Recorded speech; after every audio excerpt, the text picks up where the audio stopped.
안녕하세요. 오은공 목사입니다. 오늘도 성경 밖에서 만나는 성경 이야기 두 번째 시간으로 이렇게 말씀을 드리도록 하겠습니다. 선악과는 사과가 아니라 무화과 나무이다.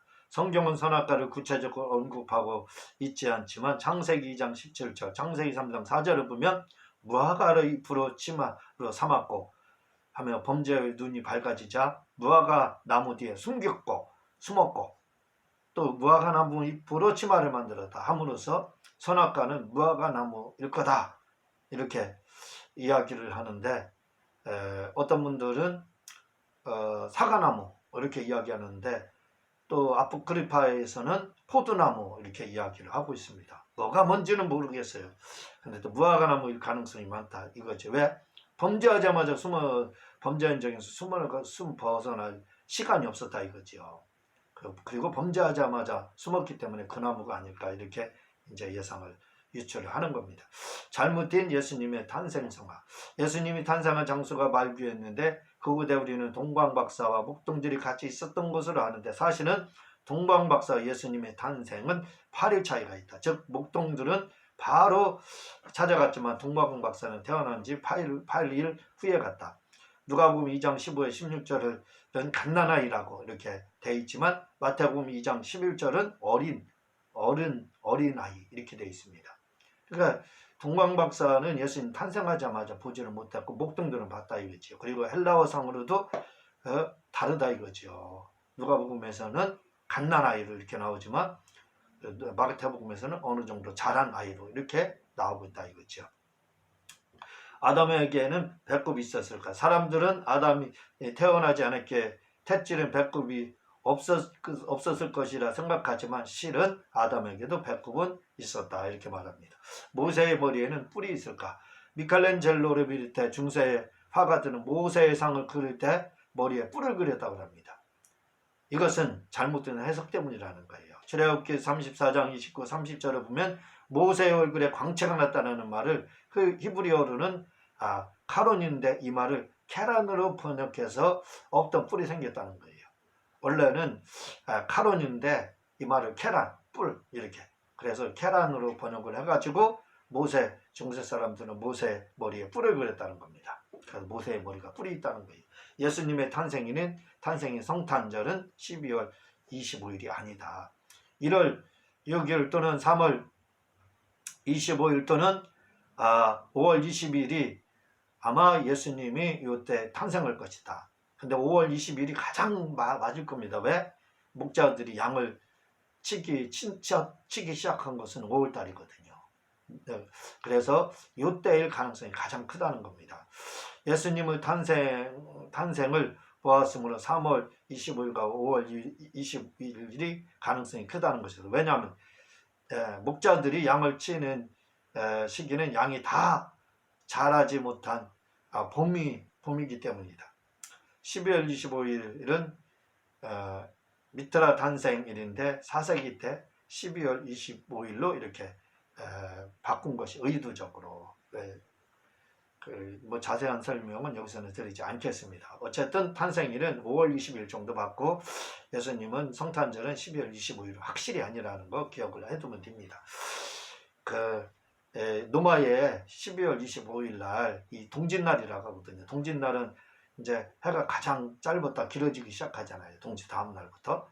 그래서 동지 다음 날부터 길어지기 때문에 진짜 그 구원자이신 태양이라는 구원을 뜻하거든요. 그러니까 그날로 이렇게 의도적으로 바꿨다 이거죠. 12월 25일로. 구약과 이스라엘의 여자들, 그들은 기도의 의무조차 없었다. 이스라엘 여자들 기도조차도 하지 못했다 이거죠. 정확한 지구연대 측정이 불가능한 이유는 첫째로 유대인들의 날짜와 시간 계산법을 알아야 된다. 그들은 시간을 60분으로 보지 않았다. 저 말씀드렸잖아요. 49분에서 47분에서 70분을 1시간으로 봤기 때문에 정확한 연대 특정이 불가능했다는 거죠. 둘째는 유대인들은 계보 압축 방식으로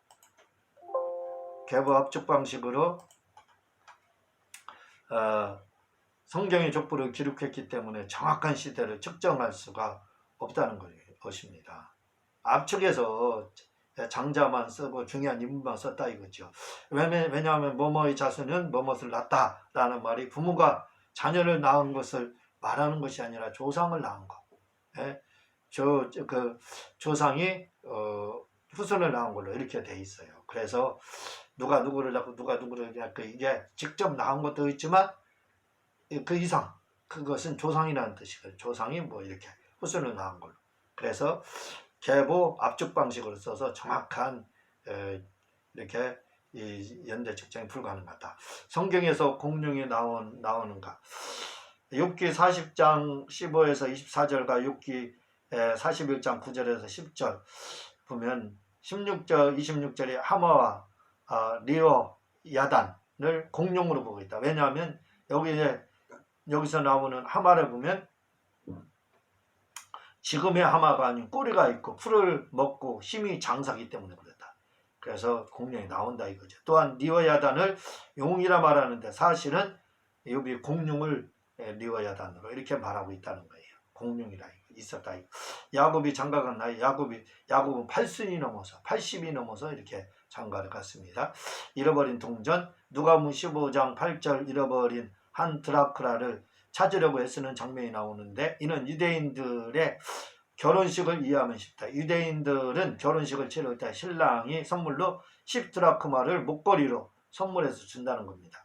신부는 이 신랑이 준 이 드라크마 목걸이를 굉장히 중요시 여겼다는 거예요. 왜냐하면 이것을 함부로 다르게 되면 남편은 아내가 자신을 사랑하지 않고 존경하지 않는 것이 된다는 거예요. 그래서 만약 한 개라도 잃어버리면 남편은 아내가 그 돈으로 다른 남자를 산 것으로 간주해서 이혼까지 할 수 있다는 겁니다. 10드라크마를 목걸이로 주었는데 하나라도 잊어먹었다. 그 큰일 나는 겁니다. 이혼거리 된다는 거예요. 그래서 아무리 채권자라 해도 이 이스라엘에서는 이 10드라크마 목걸이를 요구할 수 없다는 겁니다. 여인이 드라크마를 찾은 이유 첫째로 여인이 잃어버린 드라크마에는 왕의 형상이 그려져 있는데 이런 것 예수를 상징한 이 드라크마를 찾는 이유가 여기에 왕의 형상이 있거든요. 근데 그건 예수님을 상징한다는 거예요.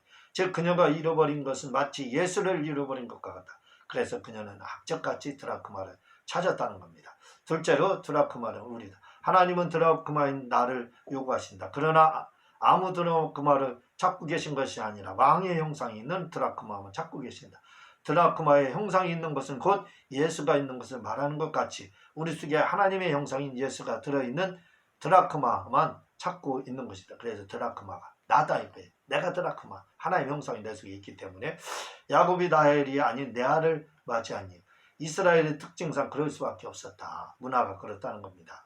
예수님 당시 이스라엘의 이혼, 당시에는 이혼이 지금보다 더 성행했다고 보면 된다. 왜냐하면 여자들은 지위가 남자들보다 낮았기 때문에 남자들에 의해 일방적으로 이혼 막 했다 이거죠. 그 말만 만들어도 이혼했다 이거. 심지어 아내가 아침에 빵을 태우거나 불을 꺼뜨리는 경우 남편에게 다른 여자가 생기면 남자 마음대로 이혼할 수 있었다 이렇게.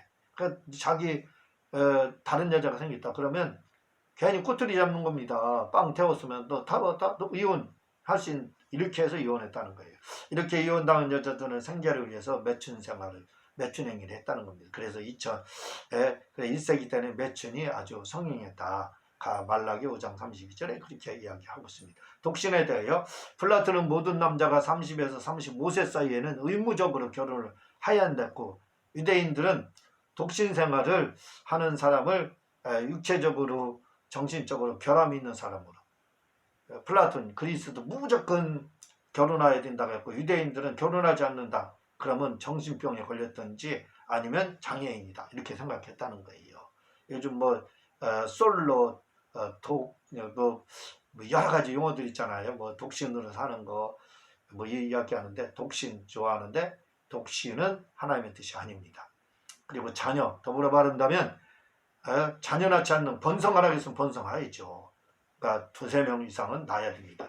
2명 낳으면 본전이에요. 엄마가 예수 믿고 아들이 남편이 예수 믿는다. 그러면 엄마 남편 예수 믿어서 1명 낳는다. 2명 기독교는 없어지는 겁니다. 하나 낳으면 손해고 2 낳으면 본전 3 이상은 낳아야 된다 이거죠. 참고로 그래서 우리는 3을 낳았습니다. 아열대인 이스라엘의 눈이 이스라엘은 아열대지만 눈이 1년에 한두 번 내린다고 합니다. 그리고 헬몬산에서는 스키를 즐길 수 있다 이렇게 이야기합니다. 늦은 비와 이른 비. 이스라엘은 지중계식 기후권이라 여름에는 가물고 겨울에는 비가 내린다. 겨울이 우기예요. 즉 10월부터 4월까지가 우기인데 이 우기 즉 10월달에는 이른 비, 4월달에는 늦은 비 이렇게 이야기합니다. 그리고 그 아버지는 건기이다. 사람들은 우기 초기에 오는 비를 이른 비라 하고 이때 씨를 뿌리고 그리고 늦은 비는 곡식을 늦은 비 4월달에 오는 비는 곡식 잘 시기 적절하게 오면 어떻게 돼요? 곡식이 더 많아집니다. 증산된다 이거죠. 그러나 너무 많이 온다 망하는 겁니다. 그건 재앙이 된다 이렇게 이야기하고 있습니다. 예수님이 당시에 배의 크기 목재들은 길이가 8.2m 폭은 2.35m 그러니까 배가 굉장히 작은 거예요. 지금식으로 보면 뭐 유튜브보다는 크겠지만 8.2m에다 2.35m밖에 배 예수님 당시 크게 그 정도. 그러니까 예수님이 제자들과 배 탔을 때 그 배가 얼마나 작았는지 알겠죠. 그러니까 갈릴리 바다에 조금만 바람 불으면 전복할 수밖에 없었습니다. 성경에 대하여 성경의 장애 그 부분 4세기 바티칸 사본으로부터 시작이 장애 부분은 4세기 때 바티칸 사본으로부터 시작되고 그리고 절의 구분은 한 절 한 절 구분은 1551년 스테파누스가 인쇄한 채 사판이 처음이다. 스테반 성경 요게 절의 구분된 것이 그때부터다 이거죠. 스테판 성경부터 사판 그것도 스테반 성경 사판 인쇄할 때부터 한 절 한 절이 구별이 됐다는 겁니다. 그리고 공강복음이라 부른 것은 18세기 그리스 바오가 공강복음 이렇게 마테마가 누가 요한을 이렇게 불렀고 마테마가 누가 이렇게 공강복음이라 불렀다 이거. 그리고 고대 히브리어는 자음만으로 기록이 돼 있었고 모음이 붙여진 것은 주 500에서 900년. 그러니까 히브리어 성경은 자음으로만 기록되어 있다는 거, 모음으로 안 돼 있다는 겁니다. 그것이 이제 자음 모음이 붙여진 건 자음에다 모음이 붙여진 것은 주 500에서 900년이라 이거죠. 구약은 39권이 정경으로 받아들인 것은 종교개혁 때 39권 종교개혁 때 이렇게 정경이 다 했다 이거죠. 성경이 자음만으로 되어 있는 이유는 자음만으로는 글을 읽을 수가 없다. 그래서 자음으로 된 것은 그만큼 자주 읽으라는 것이다. 왜냐하면 자음으로만 된 것은 마치 암호와 같이 우리 말로 하면 초성같이 기록됐다 이거죠. 그래서 자주 보지 않으면 어떻게 돼요? 그걸 다 잊어버리는 겁니다. 음도 잊어버리고. 그래서 이스라엘 사람들은 다 성경 외웠던 겁니다. 잊어먹지 않게 외우는 방법밖에 없어요. 왜? 초성으로 글을 기록해놨으니 어떻게 알아요? 예를 들자면 여호라는 말이 맞느냐 야훼라는 말이 맞느냐 이 말은 초성으로 기록됐는데 그걸 안 읽었어요. 너무 거룩해서. 그래서 음이 사라졌어요. 그래서 자음 붙이니까 이상한 말들이 나와서 야훼도 맞고 여호와도 맞고 이렇게 되는 겁니다. 성경은 파프리즈와 양피지에 이렇게 기록이 되어 있습니다. 성경을 그라파라 하는 데에는 문서를 말하지만 성경을 그라파라 할 때는 66권으로 되어 있다는 말입니다. 그라파 속에 기록된 것이 그라파 속에 성경 속에 로고스가 기록되어 있습니다. 성경이라는 말은 비블리스 책 조금은 작은 책 비블리스에서 바이블이 나왔다 이렇게 이야기를 하고 있습니다. 로고스 아바 아버지 본디에 아비라는 말은 엄마라는 뜻의 임마와 더불어 유아들의 언어였다. 아바 아버지 이렇게 나오잖아요. 그 아바라는 뜻은 임마와 같이 엄마라는 뜻이거든요. 그 아빠라는 뜻의 유아들의 언어였다는 거예요. 그러나 1세기에는 이미 아바라는 호칭이 어린아이뿐만 아니라 일반적으로 사용되었다.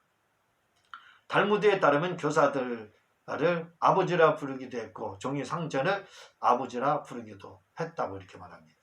그러니까 이스라엘에서는 아버지 이렇게 할 때는 교사들, 선생님들, 탈무드 이런 사람들을 아버지라고도 부르고 또 종이 상전도 아버지라 이렇게 불렀다. 이렇게 이야기를 하고 있습니다. 친구는 부탁을 거절하지 않았다. 강청함. 누가복음 11장 5절에서 8절을 보면 친구에게 찾아가 먹을 것을 요구했는데 이 내용을 잘 알아야 한다. 이스라엘에서는 전날에 다음날 먹을 빵을 굽는데 그 새 덩어리는 새로 만든 그 덩어리는 1인분 식량이다. 중동 사람들은 우리나라 농촌 사람들과 같이 잠자리 일찍 든다. 그렇죠. 일찍 자게 되지요. 농사 짓는 사람들. 그리고 그때 당시 TV가 있었습니까? 다 일찍 자지요. 전기도 없으니까. 기름 아끼는 차원에서도 일찍 잤다 이거죠. 그런데 이 집은 단칸방이었다. 그리고 친구의 빵 요구를 거절하는 것으로 아는데, 거절한 것으로 이렇게 우리는 알고 있다는 거거든요. 근데 그렇지 않다는 겁니다. 벗이 부탁하는데 내가 어찌 거절할 수 있을까 하는 반문이라고 하고 있습니다. 그리고 당시 유대인들 간섭에는 아무리 잠자리를 하였다 해도 친구가 간청하면 반드시 일어나서 도와주게 되어 있다는 거예요. 그러니까 누가복음 11장 5절에서 8절 이 친구가 거절하고 안 도와주려고 했던 이 친구가 잘못이라는 겁니다. 아무리 늦은 시간에도 그때 당시 문화에서는 찾아오면 도와줄 수밖에 없는 것이 당시 문화였다는 거예요. 세리에 대해서 유대인들은 성인식을 치르고 나면 아버지의 기술을 자식에 가르치는데 그들은 자식들이 하지 말아야 할 것을 가르친다. 성인식 때 그때부터 이제 그 손재주를 가르쳐준다 이거예요. 기술. 그리고 하지 말아야 될 것도 가르친다 이거죠. 그 중에는 도박, 고리대금업자, 세금징수업, 세리 이런 거, 도박이나 고리대금업, 세금징수, 세리 이건 유대인들이 해서는 안 될 것으로 성인이 되는 성인식 때 그 아이들에게 아버지가 가르쳤다 이거죠. 유대인들은 이들을 죄인으로 취급했다. 그리고 세리들은 징수한 세금에 더 붙여 세금을 이 세리들이 나쁜 거죠. 원래 100원 세금을 징수해야 되는데 150원을 하고 50원 떼먹었다 이겁니다. 그래서 세리를 사기꾼으로 간주했고 가족까지 경멸했고 시민권도 박탈했고 명예직도 불가능했고 재판장에서 증인도 될 수 없었고 바리새인의 공동체에서 쫓겨났다. 아주 세리들은 천민으로 이렇게 취급을 그래서 받았다는 겁니다. 마태복음 5장 15절에 사람이 등불을 켜서 말 아래 두지 않는다. 이 말은 당시 시대를 알아야 하는데 당시 이스라엘은 한 집에서 단칸방으로 살았고 불을 피우기가 힘이 들어 밤에도 끄고 끄지 않고 켜놓는다고 한다. 그래서 마태복음 5장 15절에 예수님의 말씀에 말 아래 두지 않는다 할 때 말이란 불을 끄는 진흙으로 만들어진 뒷밥, 덮개를 말한다. 즉 이 말은 사람이 불을 피웠다. 곧 바로 끄는 사람은 없을 것이다. 그런 뜻이다 이 말이죠. 발 아래 두지 않는다. 사람이 등불을 켜서 말 아래 두지 않는다. 이 말의 뜻은 불을 피웠다. 바로 끄는 사람이 없을 거다. 왜냐하면 한번 불 피우면 그때 당시 불 피우기 어렵기 때문에 어떻게든지 잘 보관하려고 노력했다 이거죠. 기름을 아끼면서도 말이죠. 오른뺨을 때리거든 왼뺨을 돌렸다. 이스라엘에서 가장 큰 모독은 손등으로 뺨을 때리는 것인데 만약 사람이